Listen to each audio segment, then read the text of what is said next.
The morning of Lady Catherine Ashworth's wedding dawned grey and unwelcoming, autumn rain drumming against the leaded windows of her family's estate with a persistence that matched the hollow thudding of her heart. She sat before her vanity while her lady's maid arranged her dark hair into an elaborate coiffure, watching her own pale reflection with a curious detachment, as though observing a stranger being prepared for some solemn ritual she did not fully comprehend. The ivory silk of her wedding gown whispered against her skin, fine and costly, chosen by her mother with an eye toward impressing the groom's distinguished family rather than pleasing the bride herself. Outside, the ancient oaks shed their leaves in golden drifts, and Catherine thought how appropriate it was to marry in a season of dying things, for this union felt less like a beginning than an ending of something she could not quite name. She had met Duke Alexander Montrose exactly 4 times before this morning, formal encounters orchestrated by their families, conversations stilted and perfunctory, his dark eyes assessing her with the same cool efficiency he might employ when evaluating horseflesh or reviewing military dispatches. He was handsome in a severe way, she conceded, with sharp features carved by duty and hardened by years of military service, his bearing that of a man accustomed to command and utterly uninterested in the softer graces of courtship. Their betrothal had been arranged with admirable speed, the negotiations between families conducted with the brisk efficiency of a business transaction, which in essence it was her father's mounting debts resolved by the Montrose fortune, the Duke's family line secured by her youth and breeding. The ceremony itself unfolded in the chapel of Montrose Hall, with all the warmth of a military inspection. Guests assembled in sombre rows, the words of the liturgy falling like stones into still water. Catherine spoke her vows in a voice she barely recognized as her own, feeling the weight of the ring Alexander slid onto her finger with hands that did not tremble, his touch brief and impersonal. When he lifted her veil to bestow the obligatory kiss, his lips barely grazed hers, a gesture toward tradition rather than affection, and his eyes held nothing but a distant politeness that made her feel more alone than she had ever felt in her 20 years. The wedding breakfast passed in a blur of forced smiles and hollow congratulations, and then came the moment that would define the shape of her new life. Alexander's quiet announcement that his regiment departed for Portugal at sunset, and that duty to crown and country could not be postponed even for a wedding night, that she should make herself comfortable at Montrose Hall in his absence. Catherine stood in the entrance hall as the afternoon waned, watching through rain-streaked windows as her husband of mere hours climbed into his waiting carriage without a backward glance, the vehicle disappearing down the tree-lined drive until even the sound of hoofbeats faded into the drumming rain, leaving her alone in this vast, unfamiliar house with servants she did not know and a title she had not yet learned to wear, a bride abandoned before she had truly become a wife. The first weeks of Catherine's residence at Montrose Hall unfolded with a dreamlike quality of unreality, as though she had stepped through some invisible threshold into a life that belonged to someone else entirely, a duchess playing at being mistress of a grand estate while the true master remained absent, fighting wars in distant lands she could scarcely imagine. The house itself seemed to resist her presence with its vast corridors and countless rooms, each more imposing than the last, the ancestral portraits lining the walls regarding her with what she fancied was disapproval, as though these long-dead Montroses could sense her inadequacy for the role she had assumed. Mrs. Hallowell, the housekeeper, was a formidable woman of perhaps 50 years, her iron-grey hair pulled back in a severe knot, her dark eyes sharp with judgment, as she showed Catherine through the household accounts and linen inventories with barely concealed skepticism that this slip of a girl could manage a ducal estate, and Catherine felt the weight of that doubt settling upon her shoulders like a mantle she had not yet earned the right to wear. Mr. Pemberton the butler proved a gentler presence, his weathered face softening with kindness when he addressed her, and she found herself seeking his counsel more often than perhaps was proper, and grateful for his quiet competence and the way he anticipated her needs without making her feel inadequate for having them. In the evenings, when the servants had retired and the great house settled into silence, Catherine would wander through Alexander's private study, trailing her fingers along the spines of his books, military histories, and tactical treatises, but also worn volumes of poetry and philosophy that spoke of a mind more complex than his stern demeanor had suggested. His desk held maps of the Iberian Peninsula marked with incomprehensible notations, and she would stand studying them as though they might reveal something of the man she had married, this stranger whose name she bore but whose thoughts remained a mystery.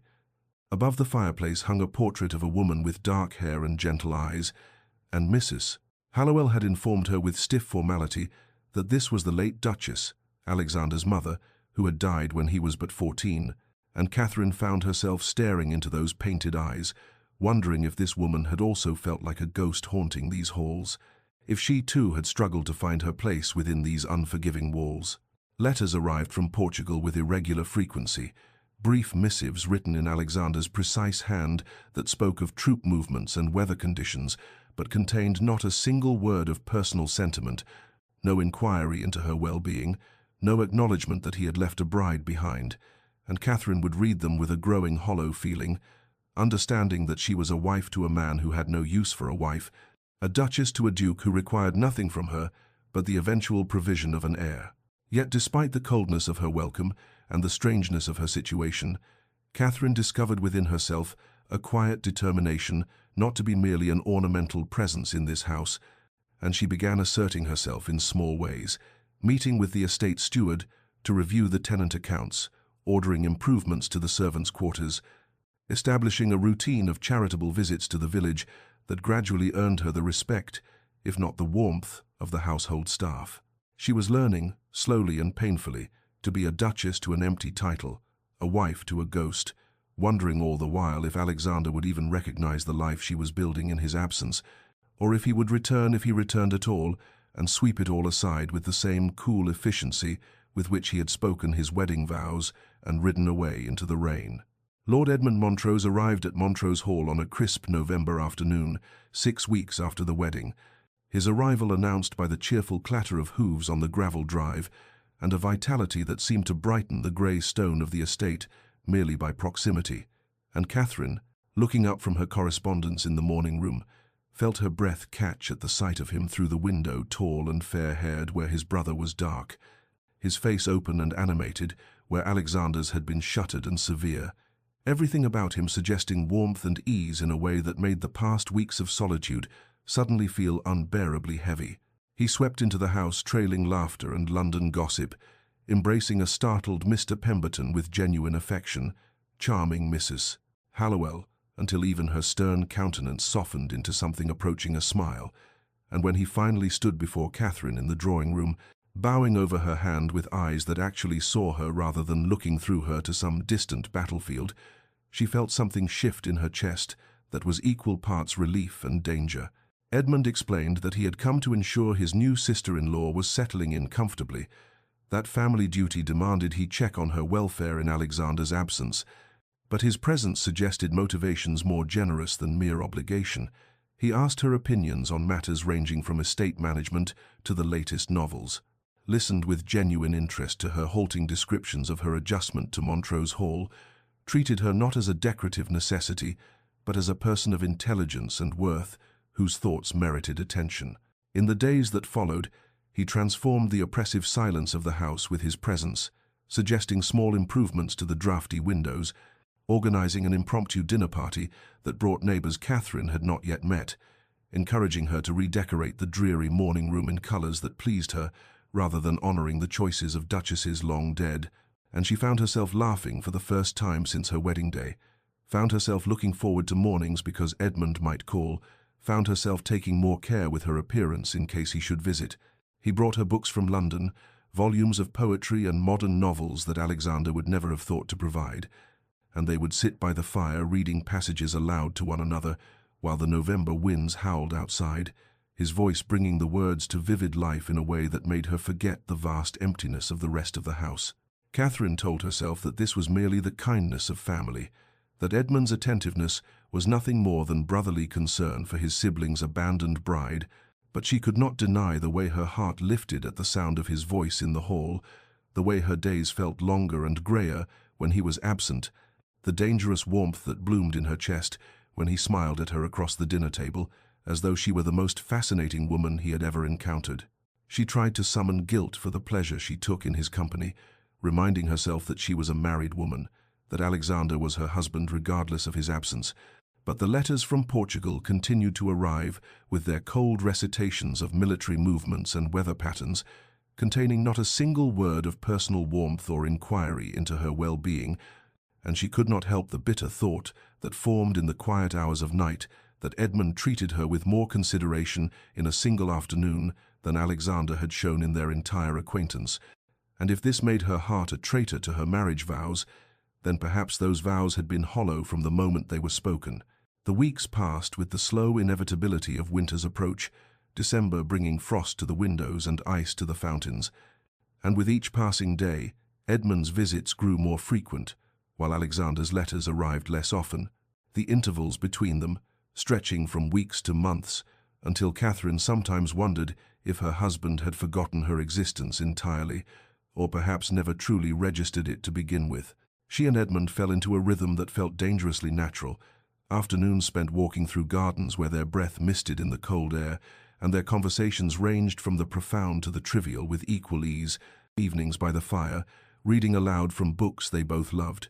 discovering a shared passion for Byron's poetry and Walter Scott's romances, and Catherine found herself memorizing the cadence of Edmund's voice, the way his eyes lit with enthusiasm when discussing literature or music, the warmth of his laugh that seemed to thaw something frozen within her chest.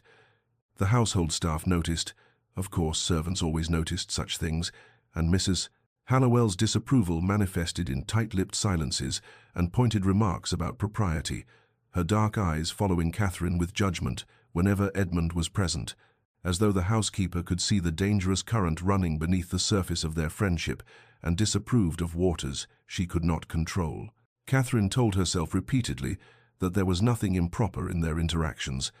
that Edmund was family and his attention merely brotherly concern, but she could not deny the quickening of her pulse when she heard his voice in the hall,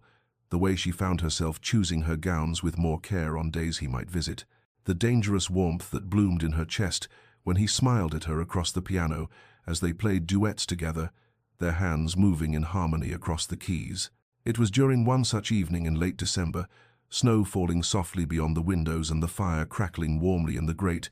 that Catherine became acutely aware of how close Edmund sat beside her on the piano bench, their shoulders nearly touching as they worked through a complicated Mozart piece. And when her fingers stumbled over a difficult passage, his hand moved to guide hers, his touch sending such a shock through her system that she pulled away as though burned, rising abruptly from the bench with some stammered excuse about the late hour. Edmund had looked at her with eyes that held too much understanding, too much reciprocal feeling, and the silence that stretched between them thrummed with all the things neither could say, all the impossible desires that propriety and honor forbade, and Catherine felt the full weight of her position crushing down upon her legally bound to a man who had abandoned her, emotionally drawn to one who could never be hers, trapped in a marriage that existed only on paper, while her heart yearned for substance and warmth that her husband had never offered and likely never would. That night she lay awake, listening to the winter wind howl around the eaves of Montrose Hall, thinking of Alexander somewhere in Portugal, fighting battles she could not imagine, and wondering if he ever thought of her at all, if the cold formality of his letters reflected genuine indifference, or merely the habits of a man who had spent too long at war to remember how to be tender, and she realized with painful clarity that she was caught between two impossible situations, a husband who was a stranger and a man who could never be more than a friend, her heart divided between duty to vows spoken without love and the aching loneliness of a marriage, unconsummated and abandoned. While winter deepened outside and the walls of the great house seemed to press ever closer, witnesses to her growing desperation and the dangerous path her thoughts were beginning to travel. January arrived with bitter cold and news that shattered the fragile equilibrium Catherine had constructed within the walls of Montrose Hall, word reaching England through military dispatches that Wellington's forces had engaged in a devastating battle near the Spanish border,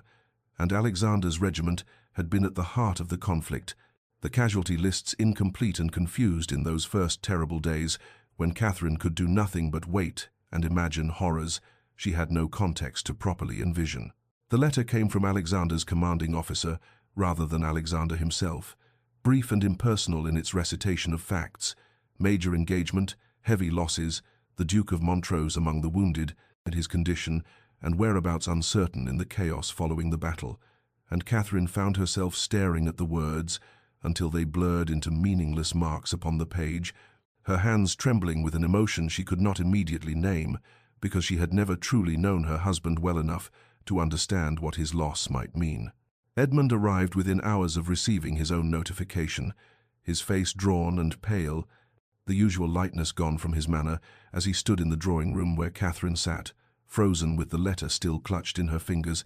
and she watched him read the same terrible words she had memorized, saw the grief that crossed his features, and recognized it as something far deeper than her own confused response, because Edmund had actually known Alexander, had grown up alongside him, possessed years of memories and affection that Catherine could never claim.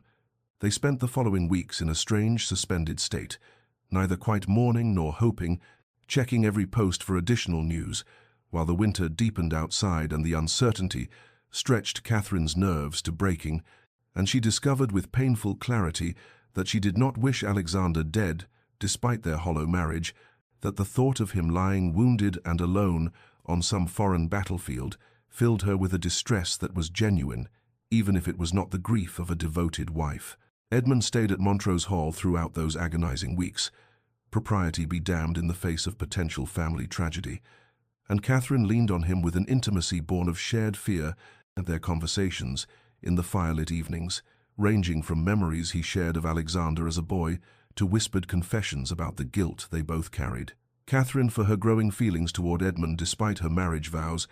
Edmund for the terrible thought that had crossed his mind in the first moment of hearing the news, the shameful flash of hope that Alexander's death might free them both. When the second letter finally arrived in late February, Catherine's hands shook so violently that Edmund had to break the seal, and they read together the terse update from a military surgeon. The Duke had been located in a field hospital, gravely wounded but expected to survive, currently recovering under medical supervision before being sent to convalesce in Lisbon, and Catherine felt her knees buckle with relief so profound it frightened her,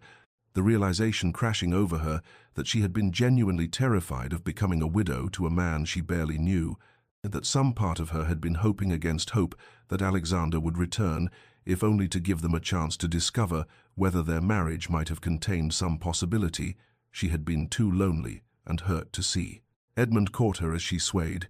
his arms strong and steady around her, and they stood there in the morning light, holding one another with a desperation that had nothing to do with propriety and everything to do with the shared terror they had endured. And when Catherine finally pulled back to look at his face, she saw her own conflict mirrored there. Relief at Alexander's survival, tangled with the complicated recognition that his return to health meant the continuation of all barriers that stood between them, the impossible situation rendered even more impossible by the knowledge that they had both, in their darkest moments, hoped for a freedom that would have come only through Alexander's death, and now they would have to live with the shame of that hope even as they rejoiced in his survival. Spring arrived at Montrose Hall with an almost cruel beauty, the grounds bursting into bloom just as another letter arrived from the War Office, this one bearing the official seal and the terrible formality that accompanied notifications of the gravest kind. And Catherine stood in the morning room with trembling hands as Mr. Pemberton presented the correspondence on a silver tray, his old face creased with concern because he too understood what such letters meant, and when she broke the seal and read the words "regret to inform,"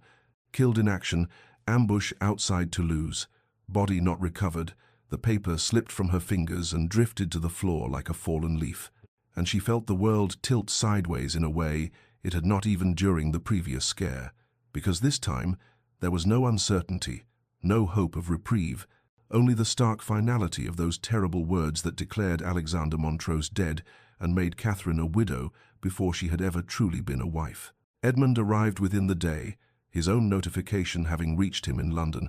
and Catherine saw in his face a grief so profound and genuine that it shamed her own confused response, because while she felt sorrow and shock and a strange hollow emptiness, Edmund was losing a brother he had known and loved despite their differences, and she watched him weep with an abandon that moved her deeply, his usual charm and lightness stripped away to reveal the depth of feeling beneath. The household draped itself in mourning, black crepe appearing on mirrors and windows, the staff moving through their duties with hushed voices and somber faces. Mrs. Hallowell's disapproval temporarily suspended in the face of genuine tragedy, and Catherine found herself going through the motions of grief, accepting condolence calls, ordering mourning clothes, writing letters to distant relatives, while feeling oddly disconnected from the reality of Alexander's death, as though she were mourning not a husband, but an idea, a possibility that had been snatched away before it could ever materialize into something real. The weeks passed in a haze of black bombazine and sympathetic visitors, spring deepening into early summer outside, while Catherine remained sequestered in the dim halls of Montrose Hall, and Edmund stayed close throughout, his presence a comfort, even as his own grief gradually transformed into something else, a careful attention that Catherine recognized because she felt its echo in her own heart, the slow, guilty realization that Alexander's death had removed the one insurmountable barrier between them, that they were now free to acknowledge feelings they had been fighting for months, and the knowledge brought with it a shame so heavy Catherine could barely breathe beneath its weight, because what kind of woman felt relief at her husband's death? What kind of widow allowed herself to think of love when she should be consumed by grief? Yet as the summer months unfolded, and society's expectations of her mourning period became clear a year at minimum before she could even consider remarriage, as longer before it would be truly proper, Catherine found herself in an impossible position, legally free but socially bound, her heart pulling toward Edmund, even as propriety demanded she remain in widow's weeds and solitary contemplation, and Edmund, dear Edmund, seemed to understand her conflict without words, maintaining a careful distance, even as his eyes followed her with an intensity that made her pulse quicken and her hands tremble when he was near, and they danced around the truth between them, like moths circling a flame, both knowing they were moving toward something dangerous and inevitable, both unable or unwilling to stop the slow gravitational pull drawing them together now that death had severed the legal ties that had kept them apart, though Catherine could not shake the terrible guilt that whispered in the dark hours of night that she was betraying Alexander's memory, by allowing herself to feel anything but grief, by permitting her heart to turn toward his brother, when his body was not even cold in whatever unmarked grave held it in foreign soil. Summer arrived at Montrose Hall with a gentleness that seemed almost apologetic after the harsh trials of spring, the gardens bursting into riotous bloom, as though nature itself sought to compensate for the cruelty of war and loss, and Catherine found herself walking among the roses one warm June afternoon, 3 months into her widowhood, when Edmund appeared on the gravel path with an expression so tender and conflicted that her breath caught in her throat because she knew without words what he had come to say, what they had both been circling around for weeks now, with the careful dance of two people who understood the enormity of crossing certain lines. He stopped a few paces from her, the summer sun casting shadows across his face, and when he spoke his voice was barely above a whisper, rough with emotion as he said, "Catherine, I cannot continue this pretense any longer. This careful distance we maintain when everyone has departed, and when we are alone in these halls, and I can think of nothing but how much I have come to." And she raised her hand to stop him, tears already gathering in her eyes, because she knew she should not permit him to continue, and should not allow the words to be spoken that could never be taken back. Yet she found herself unable to move, unable to do anything but stand there among the roses, as he closed the distance between them and took her trembling fingers in his own warm hands. The confession spilled from him then, all the feelings he had been containing for months, how he had fallen in love with her, almost from the first, how her loneliness had called to something deep within his own soul, how he had fought against his feelings out of loyalty to Alexander. But now that Alexander was gone, he could not bear to watch her grieve alone, when his own heart was breaking with the need to comfort her, to give her the love and devotion she deserved, and Catherine felt herself fracturing under the weight of his words, the truth she had been denying even to herself, rising up to meet his declaration because, yes, she loved him too. He had loved him, perhaps, since those first dark months, when he had been the only light in her isolated existence, and the guilt of that love was nearly crushing but not quite enough to stop her from whispering through her tears, "Edmund, I should not, we cannot, but I," and he understood what she could not quite say, pulling her gently into his arms there in the rose garden where any servant might see the propriety abandoned in favor of the desperate human need they both felt. Their first kiss was hesitant and sweet, laden with all the guilt and longing they had been suppressing, his lips gentle against hers as though she might shatter, her hands clutching his coat as though he were the only solid thing in a world that had tilted sideways. And when they finally drew apart, they stood with foreheads touching, breathing hard, both knowing they had crossed a line from which there could be no retreat, yet neither willing to regret it entirely. And Edmund whispered that they must wait,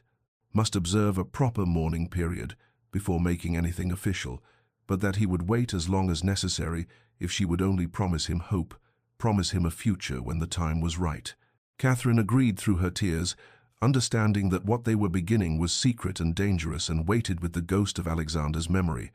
yet unable to deny herself this one source of warmth in the cold landscape of her grief. And as the summer weeks passed, they conducted a careful courtship disguised as family support, and stolen moments in the library when the household slept, whispered conversations in the garden at twilight, Edmund's hand finding hers beneath the table during dinner, and slowly, so slowly, Catherine began to feel the weight of Alexander's memory lighten, began to imagine a future that held not just duty and grief, but genuine happiness, began to allow herself to live again in ways she had never truly lived before. And Montrose Hall itself seemed to transform with their carefully hidden joy, as though the very stones of the building had been waiting for love to finally fill its halls. October arrived at Montrose Hall with a crispness that promised transformation, the leaves turning gold and crimson as though nature itself celebrated the change that was about to unfold. And on a morning when mist hung low over the gardens, Edmund came to Catherine in the library where she sat reading, his face more serious than she had seen in weeks. And before she could speak, he knelt before her chair in the traditional posture, drawing from his pocket a ring that had belonged to his mother, a delicate sapphire surrounded by small diamonds that caught the morning light, and his voice trembled slightly as he said, "Catherine, we have observed the proper mourning period. We have been patient and careful, but I can wait no longer. Will you do me the extraordinary honor of becoming my wife?" She felt tears spring to her eyes as she whispered yes, her hand shaking as he slipped the ring onto her finger, and when he rose to kiss her, it was with a joy so pure and unrestrained that all the months of guilt and secrecy seemed to burn away in its warmth, leaving only the promise of a future they could finally claim openly. The announcement was made to society within the week, carefully worded notices sent to the appropriate newspapers, letters dispatched to family and friends, and while there were those who whispered behind gloved hands about the unseemly haste of a widow marrying her late husband's brother, most agreed that 6 months was technically sufficient mourning for a marriage that had lasted mere hours before the husband's departure, and Edmund's position and Catherine's impeccable behavior during her widowhood smoothed most objections, and soon Montrose Hall buzzed with the pleasant chaos of wedding preparations. Catherine found herself in the modiste's shop in the nearby town, standing before mirrors as bolt after bolt of fabric was draped around her, and the contrast to her first wedding preparations could not have been more stark. Then she had chosen quickly and without care, knowing the gown would be seen by no one who mattered, worn for a ceremony that was mere formality. But now she examined each detail with the attention of a woman who was truly becoming a bride, selecting a gown of ivory silk with delicate Brussels lace at the throat and sleeves, a creation that would take weeks to complete, but would be perfect for the November ceremony they had planned. Edmund was everywhere in those weeks, his enthusiasm infectious as he spoke of the life they would build together. They would travel to Italy for their honeymoon, he said, spend the spring in Venice and Florence seeing all the art and architecture she had only read about in books, and when they returned to Montrose Hall, they would fill its rooms with laughter and music, and eventually children, many children, he hoped, and he would be a better husband than Alexander had ever been, because he understood the precious gift he was being given in Catherine's hand and heart. The household responded to the engagement with mostly genuine pleasure, Mr. Pemberton's old face creasing into smiles as he oversaw preparations, the younger maids giggling as they cleaned and polished every surface until the manor gleamed, though Mrs. Hallowell maintained a certain reserve, her lips pressed thin whenever she observed the couple together, as though she alone remembered that Catherine had been Duchess of Montrose before she became Edmund's intended, but even her disapproval could not dim the joy that seemed to permeate every stone of the estate. The wedding date was set for the third Saturday in November, enough time to prepare properly, but not so distant as to seem hesitant, and as the leaves fell from the trees and the first frosts touched the gardens, Catherine felt herself transforming from the abandoned bride she had been into something entirely new, a woman who had chosen her own happiness, who had survived loneliness and loss, and emerged ready to embrace life with open hands. And when she looked at Edmund across the dinner table or walked with him through the autumn gardens, she felt certain that this time, this wedding, would be the beginning of something real and lasting and true, that the future finally held not merely duty but genuine promise, and she allowed herself to believe that happiness was not just possible but inevitable, that she had earned it through the long months of waiting and grief, and that nothing could now stand between her and the life she had dreamed of during those dark, solitary nights when Alexander's ghost had haunted these halls and Edmund's love had seemed impossibly distant. November came to Montrose Hall with a bitter chill that seemed to presage something darker than mere winter, and Catherine stood in her chamber 2 weeks before the wedding, examining the ivory silk gown that hung against the wardrobe, her heart light with anticipation despite the grey skies outside, when the sound of carriage wheels on gravel drew her to the window, and what she saw there froze the blood in her veins, because the carriage that had pulled up to the entrance was not one she recognized, and the man who stepped down from it moved with a stiff, painful gait that spoke of old injuries, and even from this distance, even though it was impossible, even though he was dead, she knew with a terrible certainty that it was Alexander. The world seemed to tilt sideways as she watched him stand before the entrance of his own home, gaunt and scarred and very much alive, his dark hair longer than it had been, his face harder and leaner, bearing the unmistakable marks of suffering, and she found herself gripping the window frame as though it were the only solid thing in a reality that had suddenly become unmoored, her mind racing through impossible explanations, even as her heart began a slow, sickening descent, because she understood in that moment that everything she had built with Edmund, all the happiness she had allowed herself to claim, was about to shatter like glass. She made her way down the stairs on trembling legs, arriving in the entrance hall just as Mr. Pemberton opened the door, the old butler's face going white with shock as he beheld his master return from the grave, and Alexander stepped into the house with the bearing of a man who had walked through hell itself,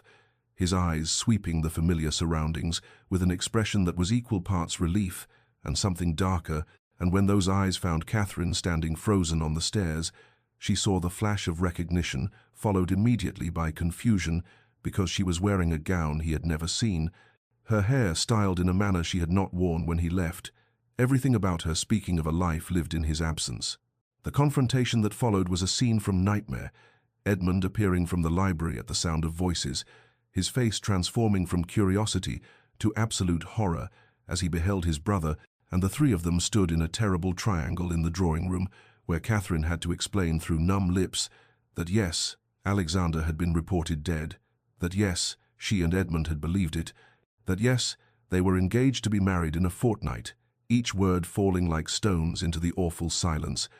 and Alexander's face cycled through disbelief to comprehension, to a cold fury that was somehow worse than any explosion of temper could have been. Alexander's voice, when he finally spoke, was rough from disuse, and something deeper, asking, how long, demanding to know when his wife and his brother had decided to betray him, and Edmund's attempt to explain that Alexander had been gone, that Catherine had been alone, that they had believed him. Dead sounded hollow, even to Catherine's own ears, because underneath the justifications lay the terrible truth that they had fallen in love while Alexander still breathed, that his reported death had merely freed them to act on feelings that had already taken root. The revelation that Alexander had been captured by French forces, held in a prison camp where conditions were so brutal that the British command had simply assumed all prisoners dead, and that he had survived through sheer stubborn will, only to be freed in a recent prisoner exchange and spend weeks making his way back to England, back to a home and a wife he had dreamed of during the darkest hours of his captivity, only to find that wife planning to marry his own brother. This revelation hung in the air like an accusation that needed no voice, and Catherine felt the weight of her guilt crushing her, even as part of her wanted to scream that he had abandoned her first, that he had left her alone in this vast house, mere hours after their wedding, that she had every right to seek comfort where she could find it. Edmund's anguish was written across every line of his face as he looked between his brother and the woman he loved. And when he spoke, it was to say that he would leave immediately, that he understood the engagement must be dissolved, that he had never meant to cause pain, and though Catherine wanted to protest, wanted to cling to the happiness that had seemed so close, she found herself unable to speak because she knew he was right, knew that the law and society and every code they lived by declared her still Alexander's wife, bound to a man who was a stranger, but whose legal claim superseded any claim of the heart. The sapphire ring came off her finger with a finality that felt like death, placed carefully on the table between them, and as Edmund bowed stiffly to them both and left the room, his footsteps echoing in the hall, Catherine and Alexander stood in silence, two people bound by vows and law and nothing else, the ghost of Edmund's presence hanging between them, and Alexander's words when he finally spoke were quiet and devastating as he said, "I see I should have stayed dead," and Catherine had no answer to give him because in that moment she almost wished he had. Edmund departed Montrose Hall before dawn the following morning, unable to bear even one night under the same roof as the brother whose return had cost him everything, and Catherine watched from her chamber window as his carriage disappeared into the grey November mist, feeling as though her heart was being torn from her chest with each turn of the wheels. And when she finally descended to breakfast, she found Alexander already seated at the long dining table, his gaunt frame seeming almost spectral in the morning light, and they ate in a silence so complete that the clink of silver against china sounded like accusations, neither able to meet the other's eyes because to look was to confront the impossible situation they now inhabited, legally bound as husband and wife, yet strangers who had been shaped by entirely different experiences of the same marriage, his defined by war and captivity and dreams of home, hers by abandonment and loneliness, and a love that law and society now deemed forbidden. The days that followed established a pattern of careful avoidance, Catherine managing the household as she had for over a year, while Alexander moved through the manor like a ghost haunting his own life, and though they shared the same roof, they might as well have inhabited different worlds for all the connection between them, speaking only when necessity demanded, and even then in the most formal of tones, each word measured and cold as the frost that coated the windows each morning. Alexander's pride was a visible wound, manifesting in the rigid set of his shoulders and the bitter line of his mouth, and Catherine understood that while he acknowledged intellectually that he had abandoned her and had failed in his duty as a husband from the very first day, his heart still felt the sting of betrayal because she had been his in law, if not in love, and to discover her planning marriage to his own brother was a humiliation that cut deeper than any wound he had suffered in battle or captivity. Catherine's own grief was equally complex, mourning not just the loss of Edmund and the future they had planned, but also the person she had been during those months with him, the woman who laughed freely, who allowed herself joy, who believed happiness was her right, rather than a privilege to be earned through suffering. And in Alexander's presence, she felt herself hardening back into the dutiful shell she had worn on their wedding day, all warmth and spontaneity, freezing under the weight of his silent judgment. The household moved around them with the careful steps of people navigating a battlefield. Mr. Pemberton's face perpetually creased with worry, Mrs. Hallowell's lips pressed even thinner than usual as though vindicated in her earlier disapproval, the younger servants whispering in corners about the strange marriage of their master and mistress who barely spoke and never touched. And Catherine wanted to scream at them all that she had not asked for this, that she had been a good and faithful wife until every reason for faithfulness had been stripped away. But she maintained her composure because that was what duchesses did. They endured with grace even when their hearts were breaking. Yet as November deepened toward December, Catherine began to notice things about Alexander that penetrated even her grief and anger, the way he winced when the weather turned cold, favoring his left side where she suspected old injuries lingered,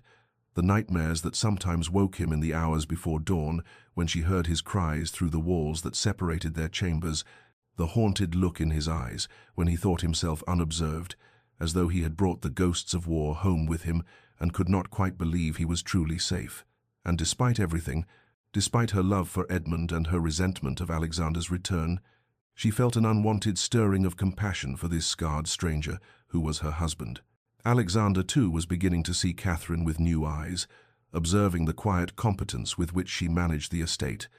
the kindness she showed to servants, the careful accounting books that revealed her stewardship, had not merely maintained Montrose Hall but improved it, and he began to understand what Edmund had seen in her, began to recognize that in abandoning her, he had not just failed in duty, but had missed knowing a woman of genuine worth and strength,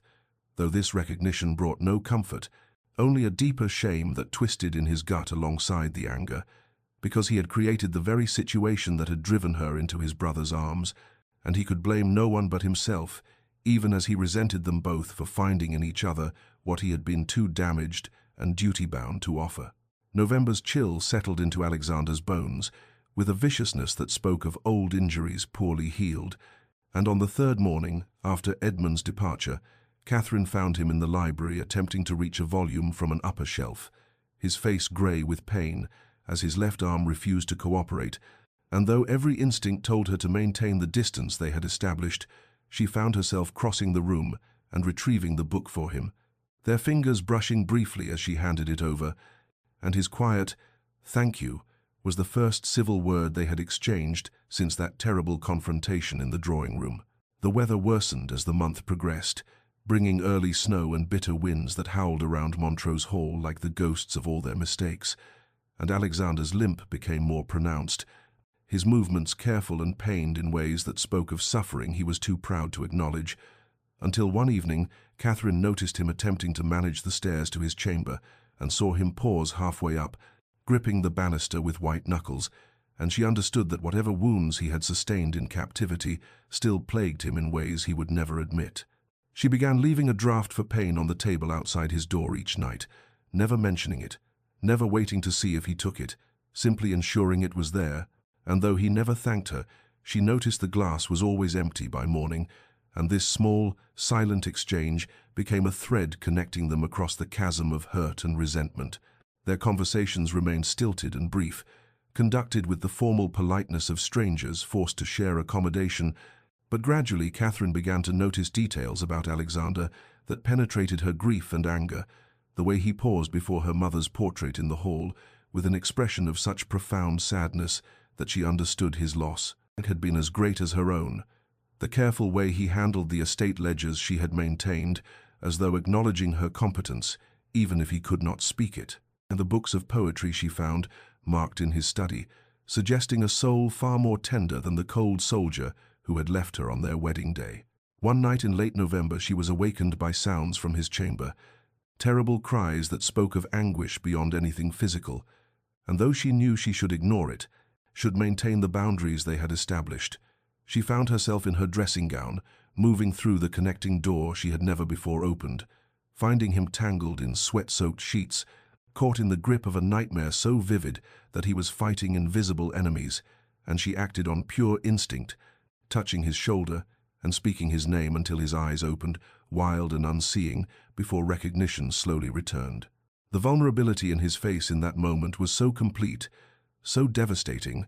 that Catherine felt something crack in the ice around her heart,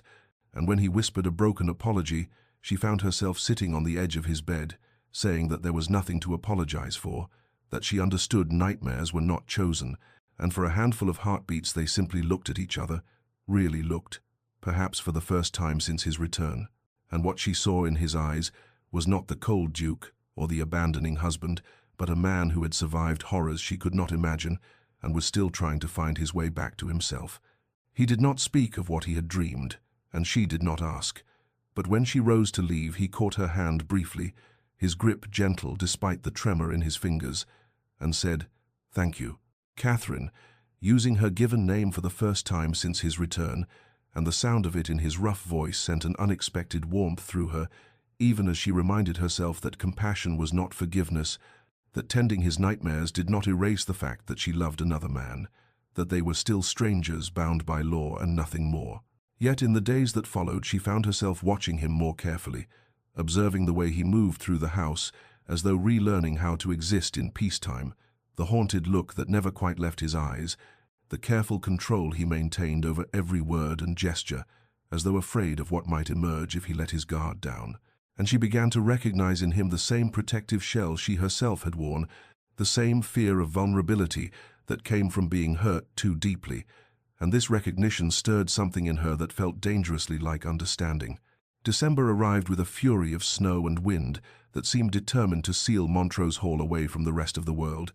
And on the morning of the 15th, exactly 1 year since their wedding, Catherine woke to find the windows completely obscured by white, the drifts so high that even the stables were barely visible, and though neither she nor Alexander mentioned the significance of the date when they met at breakfast, she saw in his eyes that he remembered, just as she did, the cold ceremony and his departure into rain,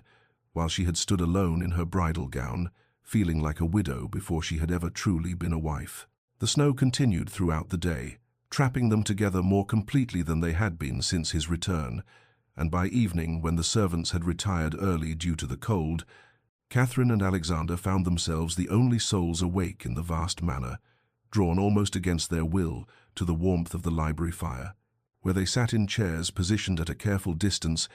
the silence between them heavy with all the words they had not spoken. It was Alexander who broke first, his voice rough as though he had forgotten how to speak of anything beyond the practical necessities of their daily existence, and he said, "I was thinking of Badajoz today, the siege, and I realized it was snowing then too, though nothing like this. And I remember believing I would die there, and my only regret was that I had never really lived, never allowed myself to want anything beyond duty and honor." Catherine looked at him across the firelight,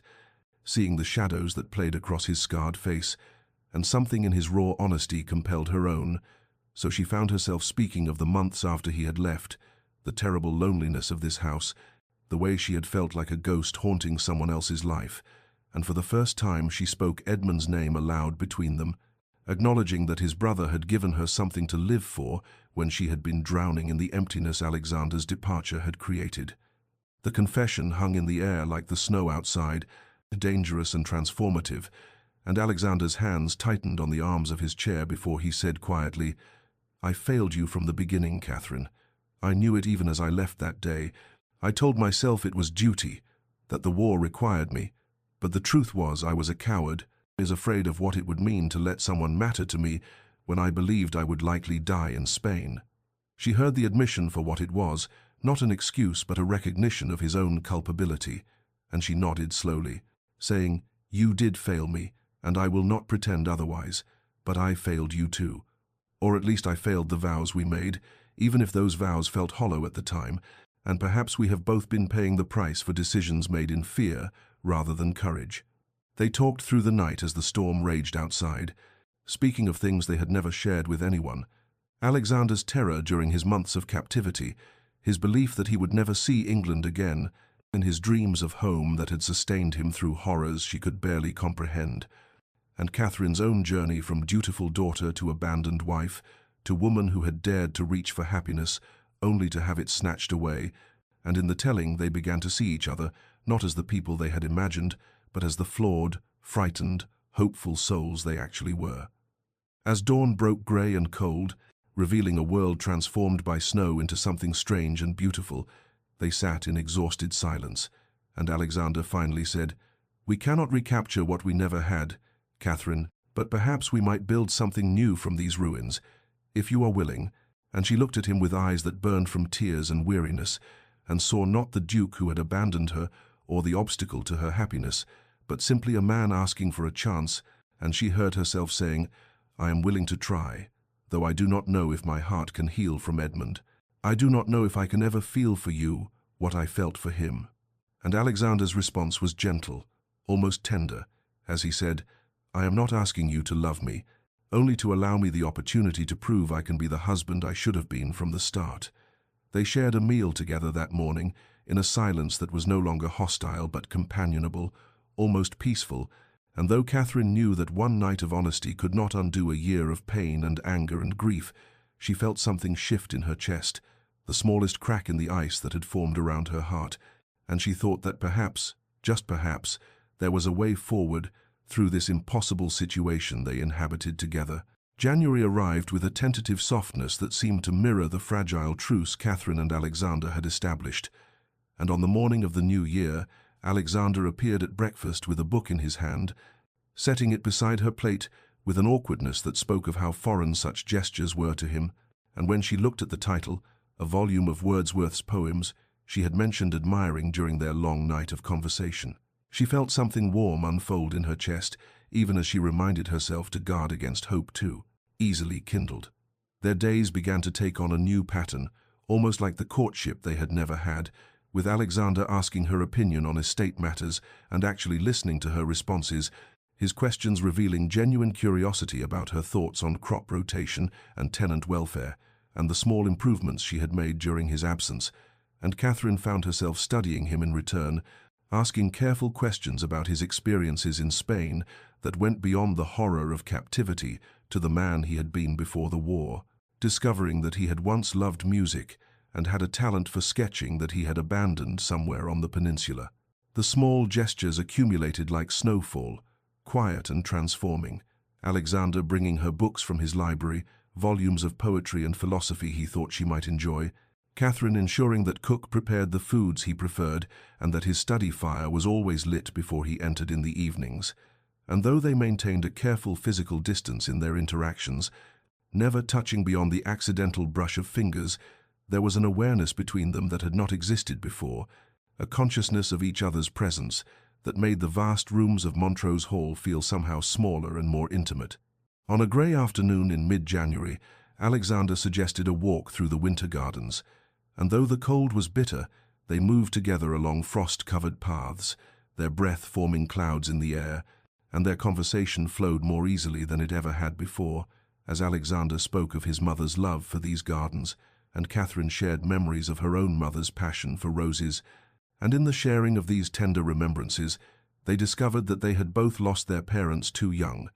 Both understood the weight of duty that came with inherited titles and expectations.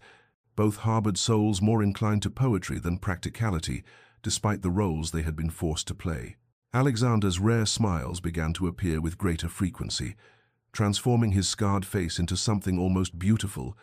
and Catherine felt the careful walls she had built around her heart beginning to develop cracks, small fissures through which dangerous feelings might seep if she was not vigilant,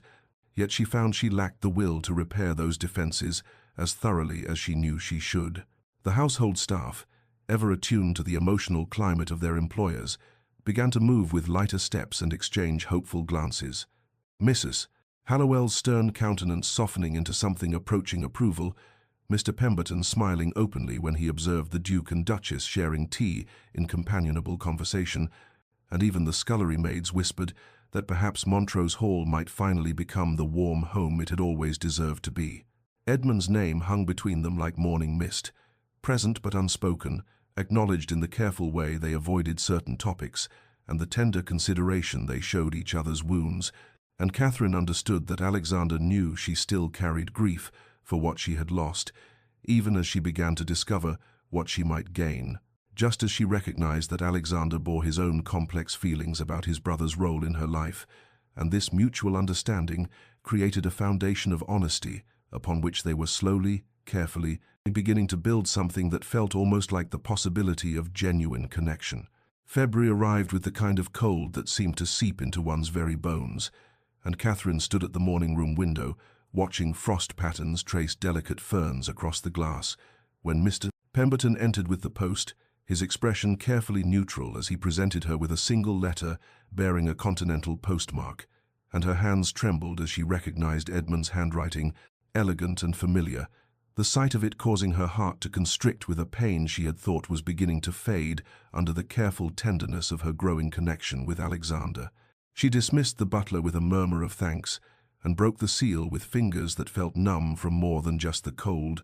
and as she read Edmund's words written from Paris where he had fled to escape the unbearable proximity of what he had lost, tears began to stream down her face unbidden, for his letter was both a release and a farewell, absolving her of guilt, while confessing that he could not remain in England knowing she was at Montrose Hall with Alexander, that he wished her every happiness, though it cost him his own,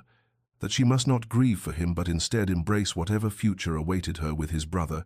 and the generosity of his words only made the ache worse, because she had genuinely loved him, and some part of her always would, even as she found herself drawn inexorably toward Alexander in ways she was only beginning to understand. Alexander found her thus, weeping silently with the letter clutched in her hand, and without asking permission he took it from her and read, his jaw tightening as he absorbed his brother's words, and when he looked at her again, his expression held such complexity, pain and understanding, and something that might have been jealousy, warring with compassion, that she felt exposed in a way she had not been even during their long night of confessions in December. The confrontation she had been dreading and avoiding unfolded there in the winter morning light, as Alexander said quietly, "I was jealous of my brother, Catherine, not for the betrayal as I claimed, but because he gave you what I should have given you from the very beginning, his presence, his attention, his heart freely offered when I was too much a coward to offer my own." And the raw honesty in his voice broke something loose in her chest, so that she found herself responding with equal truth, saying, "He gave me what you couldn't give me then, what you were not capable of giving after years of war, had hardened you into someone who knew only duty and survival. But Alexander, I am terrified, and terrified to open my heart again. When the last time I did so, it was shattered so completely." They stood facing each other across the morning room, the letter that represented the ghost of their shared past lying between them on the small table where Alexander had placed it, and he spoke then of his own loneliness during the war years, his belief that he had become incapable of the softness that love required, his conviction that he would die in Spain, and thus his determination not to leave anyone behind who would grieve him, and Catherine heard in his confession an echo of her own fears about vulnerability and loss, and the terrible risk of allowing oneself to hope. The moment stretched between them like a bridge half built, and Catherine understood that they stood at a crossroads where they must choose either to retreat into the safe formality that had characterized the early months of Alexander's return, or to risk genuine vulnerability with all its attendant dangers. And she saw in Alexander's eyes that he understood this too, that he was offering himself without defenses or pretense, asking her to do the same. And though terror gripped her heart, she found herself taking a step toward him instead of away, choosing courage over safety, possibility over protection, and in that single step, she felt the first true stirring of something that might, given time and patience and daily choice, transform into the love she had once believed impossible between them. Alexander moved first, closing the distance between them with steps that seemed to cost him something precious, and when he spoke, his voice was raw with emotion as he said, "Catherine, I must apologize to you, not for Edmund or for what transpired in my absence, but for the fundamental wrong I committed on our wedding day, when I bound you to me with vows and then abandoned you within hours, leaving you alone in a strange house with a title but no true husband. And I see now that everything that followed your loneliness, your connection with my brother, the pain we have all suffered, began with my cowardice and my inability to see you as anything more than a duty to be discharged, before I returned to the war that felt safer to me than the vulnerability of marriage." Catherine felt something shift in her chest at these words, for she had expected many things from Alexander, but never this complete acknowledgement of his responsibility, never this unflinching honesty about the source of their shared suffering, and she found herself responding with equal vulnerability, saying, "And I must apologize to you, Alexander, for I allowed my heart to stray toward your brother when I was still bound to you by law and sacred vow, and though you had abandoned me in body, you were still my husband, and I betrayed that bond even if you had failed to honor it first. And I am sorry for the pain that must have caused you when you returned to find your wife in love with your brother." They stood facing each other in the winter light that streamed through the morning room windows, and Alexander reached out slowly, telegraphing his intention so she could refuse if she wished. And when she did not pull away, he took her hands in his calloused soldier's hands, engulfing her smaller ones, and he said with quiet intensity, "Our marriage began in duty, Catherine. I will not pretend otherwise, but I would ask you now if we might choose to transform it into something more, if we might give ourselves permission to begin again, not as strangers bound by obligation, but as two people who have survived great pain and emerged willing to risk connection despite everything that stands against us." The question hung in the air between them, weighted with all the history they carried, and Catherine felt tears gathering in her eyes as she nodded, unable to speak past the emotion that threatened to overwhelm her, and Alexander continued, "Then I would like your permission to court you properly, to court my own wife, as I should have done from the beginning, to show you through actions rather than words that I am capable of being the husband you deserve,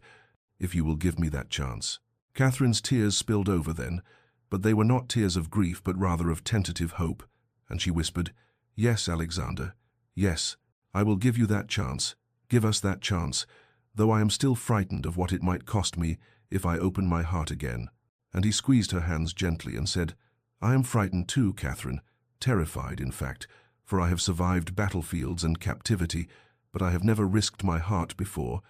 yet I find I want to risk it with you if you are willing." The days that followed took on a quality almost dreamlike in their tender transformation, for Alexander began to court her with a thoughtfulness that revealed he had been observing her far more carefully than she had realized during their months of careful proximity. And he appeared at breakfast one morning with hothouse roses from the conservatory, their petals the deep red of heart's blood, and presented them to her with a bow that would have seemed ridiculous if not for the genuine vulnerability in his eyes. They began taking meals together in the smaller dining room rather than the formal hall, and their conversations ranged across topics both profound and trivial as they discovered each other's minds and hearts. And Catherine found herself laughing at Alexander's dry wit, something she had not known he possessed, while Alexander seemed mesmerized by her observations about literature and nature and the small beauties she had learned to notice during her lonely months. In the evenings he began reading poetry to her, his deep voice transforming Wordsworth and Coleridge into something intimate and precious, and they sat closer on the settee with each passing night until their shoulders touched and neither pulled away. Catherine allowed herself to see him differently now, not as the cold duke who had abandoned her, or even as the wounded soldier who had returned to shatter her hopes, but as a man who had been as lost as she, who had built walls around his heart to survive horrors she could barely imagine, who was now dismantling those walls brick by brick in the hope of building something better with her. And in seeing him thus, she felt her own walls crumbling, felt dangerous warmth spreading through places in her heart she had thought frozen beyond redemption. And though fear still whispered warnings about the risks of loving again, she found herself choosing hope over safety, choosing the possibility of genuine connection over the protection of emotional distance, choosing Alexander with clear eyes and an open heart, despite everything that had come before. March arrived with the kind of warmth that felt like a promise after the long winter, and Catherine stood in the conservatory one morning,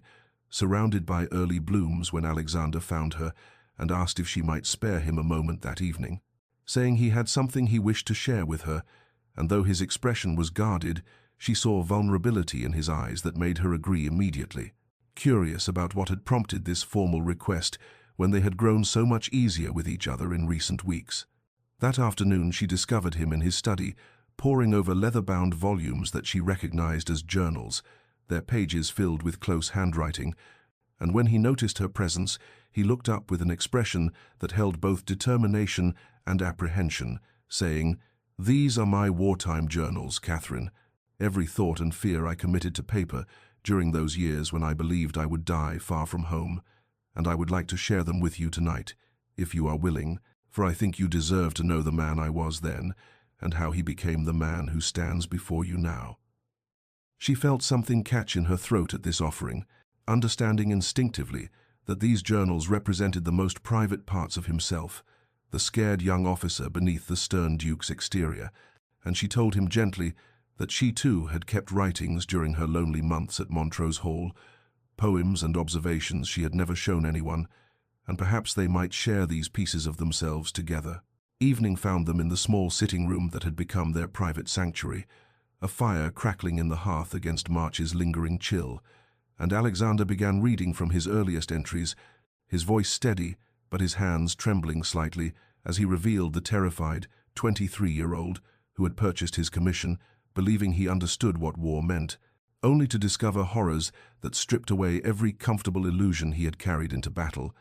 And Catherine listened with tears gathering in her eyes as she heard him describe not glory but mud and blood and the faces of dying men, the way each death had hardened him a little more until he barely recognized himself in the shaving mirror. When he paused, she retrieved her own journal from where she had hidden it in her writing desk, and she read to him her poems about loneliness and abandonment, her observations about the empty halls and the ghost of a husband she had never known. And as she read, she watched his face crumple with pain at understanding what his abandonment had truly cost her, Not just practical loneliness, but a deeper soul ache that had nearly broken her before Edmund's arrival. And when she finished reading, Alexander reached for her hand and said hoarsely, "We are more alike than I ever imagined, Catherine. Both of us hiding tender hearts behind walls we built to survive our separate pains. Both of us convinced we were incapable of the vulnerability that love requires." They sat in silence for a long moment, hands clasped, and then Alexander told her he had arranged something special for the following evening, asking only that she trust him, and when she agreed, he pressed a kiss to her knuckles with a tenderness that made her heart race. The next evening he led her to the conservatory after dinner, and she gasped upon entering to find it transformed into something magical, and hundreds of candles casting flickering light across spring flowers. He had arranged himself with the gardener's help, hothouse roses and early tulips, and delicate narcissus, creating an explosion of color and fragrance, and in the center of it all he had set a small table laid for two with fine china and crystal. And as she turned to him with wonder in her eyes, he took both her hands and said with quiet intensity, "I cannot undo the past. Catherine, cannot reclaim the year and more that I wasted through my own cowardice and blindness, but I would like to build a future with you, if you will have me, not as a duty or obligation, but as a choice we make freely, as two people who have survived great pain and emerged willing to risk everything for the possibility of genuine love." Catherine felt tears streaming down her face as she looked at this man who had been a stranger, then an abandoner, then a returned ghost, and who had somehow transformed into someone she was beginning to love with a depth that terrified and exhilarated her in equal measure, and she whispered, "We already have vows binding us. Alexander, vows spoken in a cold church nearly 2 years ago when neither of us understood what we were promising. But I would like to honor those vows now with genuine feeling, to choose you, and choose us, and choose the possibility of building something real from the ruins of what might have been." He pulled her close then, one hand cradling her face with infinite gentleness, and asked, "May I kiss you, Catherine?" Not as a husband claiming his rights, but as a man who has fallen in love with his wife and wishes to show her the depth of his feeling. And she nodded, unable to speak past the emotion that threatened to overwhelm her, and when his lips met hers, it was nothing like the perfunctory brush of mouths at their wedding ceremony, but instead a tender, hesitant exploration that spoke of new beginnings and promises chosen rather than imposed, and she felt herself opening to him like the spring flowers surrounding them, felt hope blooming in places she had thought frozen beyond redemption, felt the future stretching before them, not as a burden to be endured, but as a gift to be cherished. And when they finally drew apart, he rested his forehead against hers and whispered, "Thank you for giving me a second chance, Catherine, for seeing past what I was to what I might become." And she responded, "Thank you for having the courage to try, for being willing to dismantle your walls brick by brick, for choosing vulnerability over safety." And in that moment, surrounded by candlelight and flowers and the promise of spring, they both understood that they had crossed some invisible threshold from which there would be no retreat, that they had chosen each other with clear eyes and open hearts, and that whatever lay ahead, they would face it together as true partners in a marriage that had been reborn from ashes into something infinitely precious. April arrived with the kind of gentle warmth that made the previous winter's hardships feel like distant memories, and Catherine woke each morning to find Alexander already awake beside her, watching her with an expression of wonder that never failed to make her heart skip, for they had begun truly living as husband and wife in every sense, in their days taking on a rhythm that felt both natural and miraculous after so many months of painful distance and careful proximity. They spent mornings together in the estate office, planning improvements to the tenant cottages and discussing which fields should be rotated for summer planting. And Catherine discovered that Alexander valued her opinions not merely out of courtesy, but genuine respect for her competent management during his absence, and she found herself leaning into his shoulder as they reviewed ledgers, his arm coming around her waist as though such casual intimacy was the most natural thing in the world. The afternoons found them riding across Montrose lands together, Alexander on his great black stallion, and Catherine on the gentle mare he had chosen specifically for her comfort,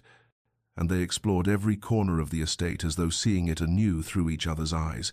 pausing at the old stone bridge where Alexander told her about climbing these very stones as a boy, or stopping at the tenant farms where Catherine introduced him properly to families she had come to know during his absence,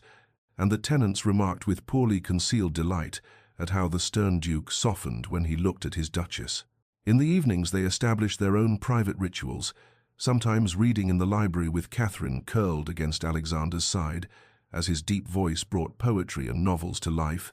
other times playing chess before the fire, with playful banter and gentle teasing that would have been unimaginable mere months ago. And Alexander's rare laughter became less rare with each passing day, his smiles coming more easily as the haunted look gradually faded from his eyes. Catherine bloomed under this genuine affection, like a flower that had been waiting for proper sunlight, her natural warmth and joy emerging from beneath the protective shell she had built during her lonely months, and the household staff remarked to one another how her laughter now rang through the halls, and how she moved through Montrose Hall with the confidence of a woman who finally knew herself beloved. Physical intimacy developed gradually between them, each touch chosen and cherished rather than claimed or obligated, and when Alexander finally carried her to his chambers one night in late April, both of them trembling with anticipation and tenderness, their union was everything their perfunctory wedding ceremony had not been, tender and emotional and transformative in ways that left them both weeping and laughing in each other's arms afterward. The morning after, Catherine woke to find herself wrapped in Alexander's embrace, his face peaceful in sleep in a way she had never seen before, and when his eyes opened and found hers, he whispered with raw emotion, "I feel as though I have come home after a very long war, Catherine, as though every battle and every suffering was merely the journey that led me to this moment with you." And she felt tears gather in her eyes as she responded, "Perhaps we both have, Alexander, perhaps we both have been fighting our own wars and have finally found our way to peace." And he kissed her then, with a reverence that spoke of promises renewed and freely chosen. The household could not help but notice the transformation, for the Duke and Duchess moved through their days with an obvious affection that manifested in 1,000 small gestures. The way Alexander's hand sought Catherine's during meals, the way Catherine's face lit up when he entered a room, the tender glances they exchanged when they thought no one was watching, and even stern Mrs. Hallowell was seen smiling as she observed them together in the garden. And Mr. Pemberton remarked to the other staff that Montrose Hall had finally become the home it was always meant to be, filled not merely with duty and obligation, but with genuine love and joy. May arrived with the kind of gentle sunshine that made everything feel possible. And Catherine was arranging roses in the morning room when Mr. Pemberton appeared with a silver tray bearing a letter, his expression carefully neutral as he informed her that Lord Edmund Montrose had returned to England and had written requesting permission to call upon them at their convenience. And she felt her hands still upon the flowers as her heart began to race with a complicated mixture of emotions she had thought long settled. She found Alexander in the library reviewing estate correspondence, and when she handed him the letter without speaking, he read it carefully before looking up at her with an expression of quiet determination, saying, "We will face this together, Catherine, as we face everything now." And she felt such gratitude for his steadiness that she had to blink back tears as she nodded her agreement, knowing that this meeting was necessary if they were truly to leave the past behind them. They sent word that Edmund was welcome to call the following afternoon, and Catherine found herself unable to settle to any task as the appointed hour approached, her mind returning again and again to the man who had filled her loneliest months with warmth and companionship, the man she had loved and lost and grieved, the man whose memory had become a ghost haunting the edges of her transformed marriage. Alexander seemed to sense her agitation and kept close to her throughout the day, his presence a quiet anchor, and when Edmund's carriage finally appeared on the drive, Catherine reached for her husband's hand without thinking, drawing strength from the solid warmth of his grip. Edmund stepped into the drawing room, looking older than Catherine remembered, his boyish charm tempered by something that looked like hard-won maturity, and for a long moment the three of them stood in terrible silence,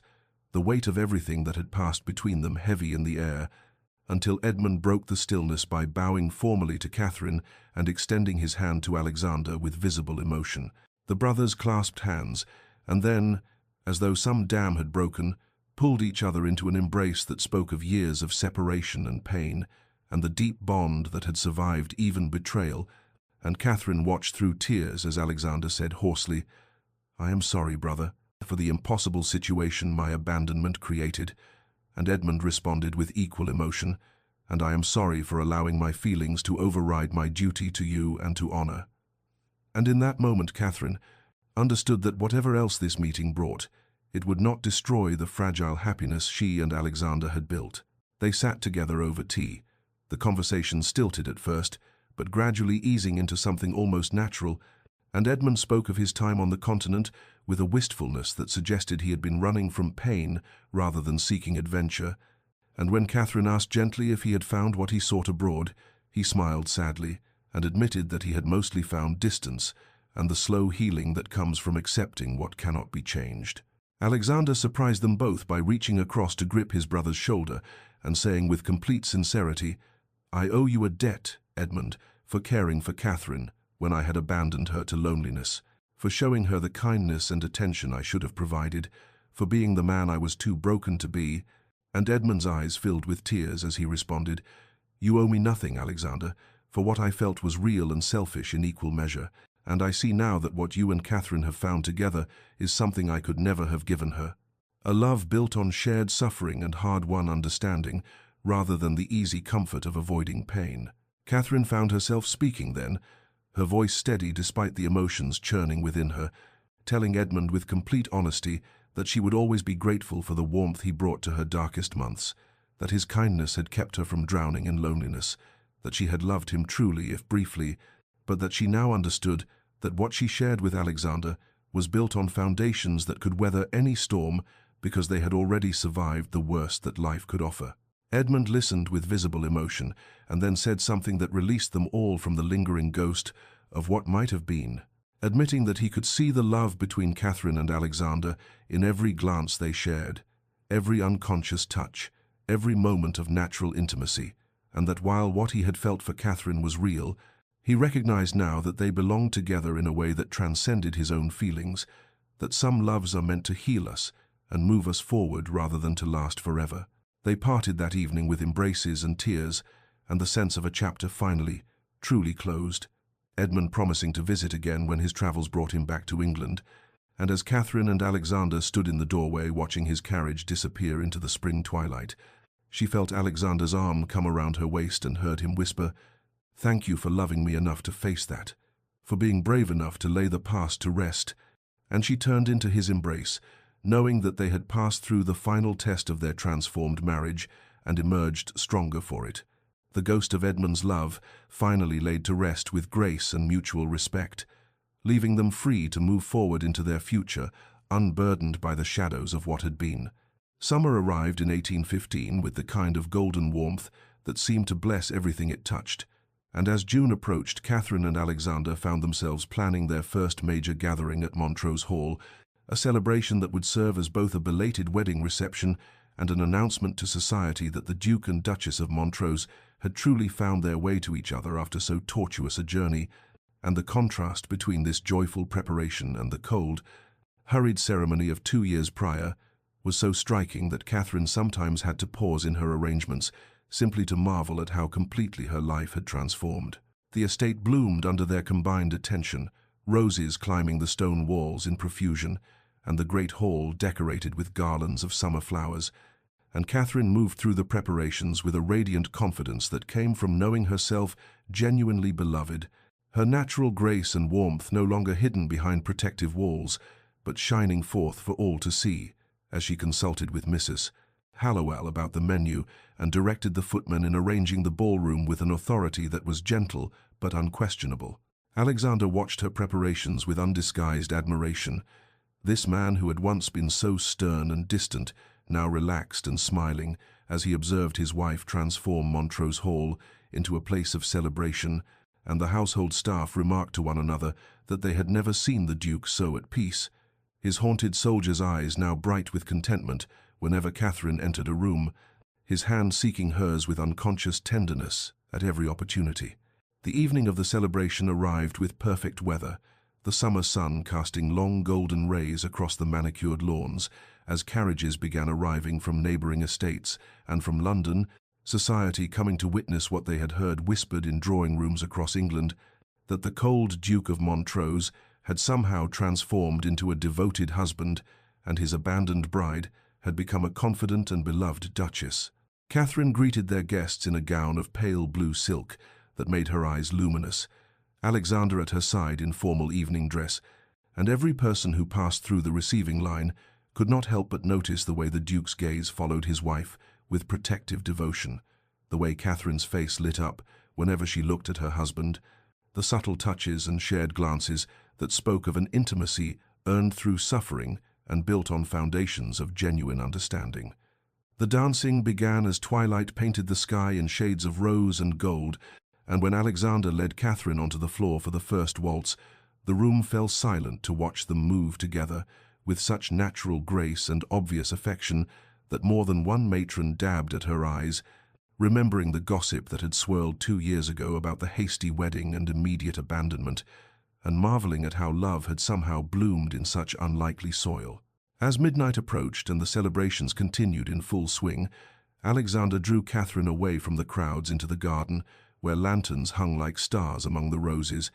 and there in the soft darkness he pulled her close and whispered that he had an announcement he wished to make to their guests, and Catherine's heart began to race as she realized what he intended, for they had shared their joyful secret only between themselves until this moment, savoring the knowledge in private before declaring it to the world. They returned to the ballroom hand in hand, and when Alexander called for silence and raised his glass to toast his duchess, his voice was thick with emotion as he declared before all assembled that Catherine had given him the greatest gift imaginable, that she had transformed his house into a home and his duty into devotion,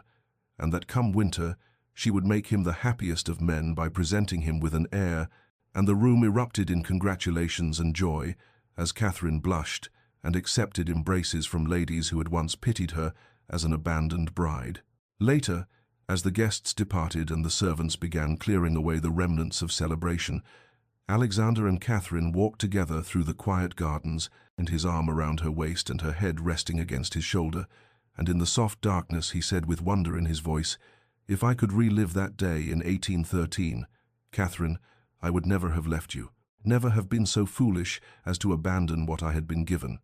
And she turned to face him with tears shining in her eyes as she responded, "If you had not left, my love, if we had not walked through darkness and pain and the terrible wilderness of misunderstanding, we might never have found our way to this place,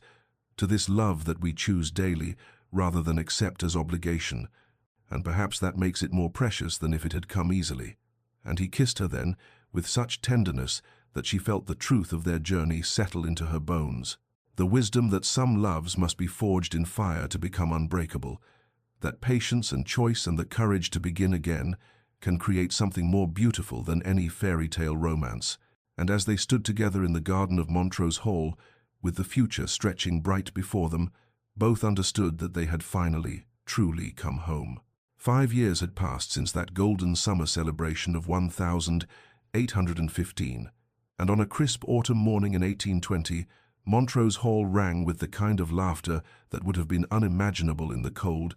silent days when Catherine first arrived as an abandoned bride,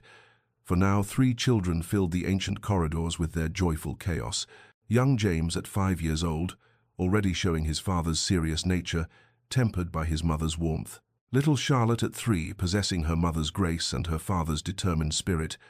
and baby William just beginning to toddle after his siblings, with squeals of delight that made even the stern Mrs. Hallowell smile indulgently. Catherine stood at the nursery window watching Alexander in the gardens below, his dark hair now touched with distinguished silver at the temples, his posture relaxed as he knelt in the grass to examine something James had discovered among the roses,